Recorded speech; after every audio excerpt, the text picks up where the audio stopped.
മാന്യസദസ്സിന് നമസ്കാരം. നിങ്ങൾക്കെല്ലാവർക്കും എൻ്റെ സ്വാതന്ത്ര്യദിനം ആശംസകൾ. എല്ലാ വർഷവും ഓഗസ്റ്റ് 15-ന് നാം സ്വാതന്ത്ര്യദിനം ആഘോഷിക്കുന്നു. ഇന്ത്യക്ക് സ്വാതന്ത്ര്യം കിട്ടിയിട്ട് ഇന്നേക്ക് 78 വർഷം പൂർത്തിയാവുകയാണ്. ഈ ആഘോഷത്തിൻ്റെ ഭാഗമാവാൻ സാധിച്ചതിന് വളരെ സന്തോഷമുണ്ട്. ഈ അവസരത്തിൽ നാം നമ്മുടെ സ്വാതന്ത്ര്യ സമര സേനാനികളുടെ ത്യാഗത്തെ ഓർക്കുന്നു. സ്വാതന്ത്ര്യ സമര സേനാനികളുടെ പോരാട്ടങ്ങൾക്ക് ഫലമായി 1947 ആഗസ്റ്റ് 15-ന് ഇന്ത്യ ബ്രിട്ടീഷ് ഭരണത്തിൽ നിന്ന് സ്വാതന്ത്ര്യം നേടി.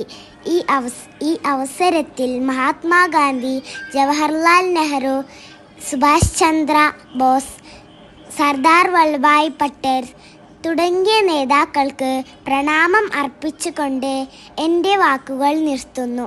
നന്ദി, നമസ്കാരം. ജയ് ഹിന്ദ്.